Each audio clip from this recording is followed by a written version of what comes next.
प्रधानमंत्री नरेंद्र मोदी हुंदे जम्मू दे प्रस्तावित दौरे दे मद्देनज़र जोरा शोरा कन्नै तैयारियां होआ रदियां न। प्रधानमंत्री 3 फरवरी गी जम्मू दा दौरा लांघन। मेद है जे ओह कई बड़े प्रोजेक्टें दा नींह पत्थर रखगन। ओह विजयपुर सांबा च लोकें दे जलसे गी भी खिताब करगन। और बड़ी उम्मीद जी ये रखने कि साड़ा वाटर बेल्ट जोड़ा और कंडी बेल्ट जोड़ा बेसिकली दोनों वाटर बेल्ट इसी मुझे डिस्टर्ब है कि ये उत्थे पाकिस्तान की हमेशा गोलीबारी जी होंदी रहती है।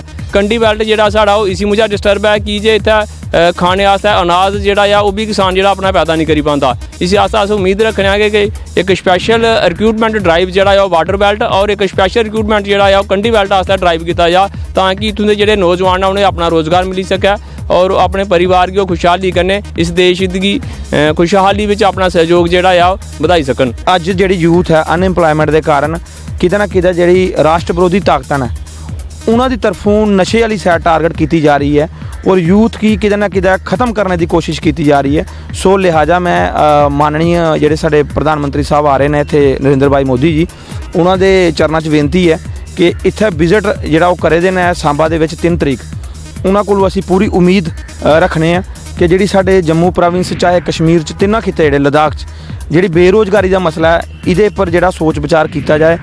जंदी राती जख सांबा च ATM मशीन चोरी करने की कोशिश की गई। जम्मू पठानकोट नैशनल हाईवे उपर जख इलाके च स्टेट बैंक ऑफ इंडिया की ATM मशीन की भन्ने तोड़ने दे कैश कढ़ने की कोशिश की गई लेकिन चोर कामयाब नहीं हो सके। पुलिस ने केस रजिस्टर करिए मुलजमें की तलाश शुरू कर दी है। पुंछ नगर के कृष्ण चंद्र पार्क PO के रिफ्यूजी कट्ठे होए ते रियासत ते केंद्र सरकारें खिलाफ विरोध प्रदर्शन किया। उनका आखना हा जे उनके कन्ने मतरेया सलूक किया जा रहा है। इस मौके SOS इंटरनेशनल के संस्थापक राजीव चुन्नी, रिफ्यूजी विकास मंच के एडवोकेट चमन लाल शर्मा ते दुष्यंत पुरी भी मौजूद है। इस दे परैंत DC ऑफिस तोड़ी रैली कढ़ी गई। उन्हें DC होरें गी एक मैमोरेंडम भी पेश किया। देखो जी अस बड़े दिनों ना ये आखने पे हैं कि असाने हक मिलने चाहिए।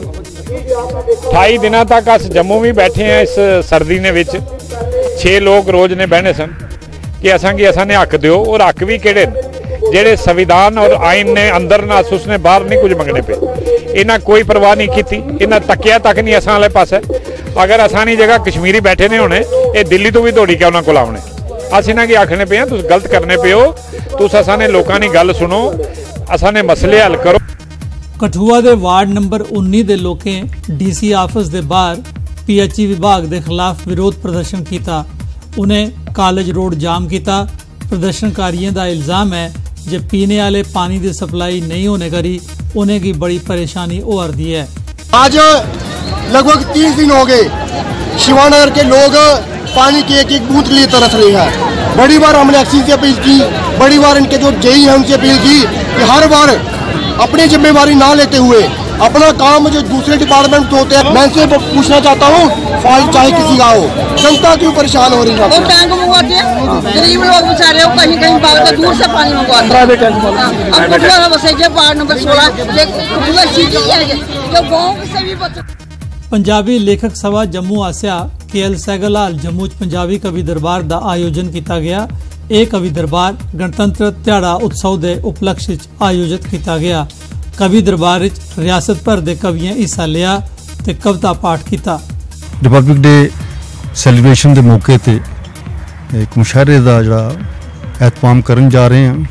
इस मुशायरे में पंजाबी दियां जड़ियां गज़लां कवितावां या अज के दिन को सैलीब्रेट करने लई जिस तरह के शायर ने वो अपने अपने रचनावां पढ़ने वो सारियां पेश कीतियां जाणगियां।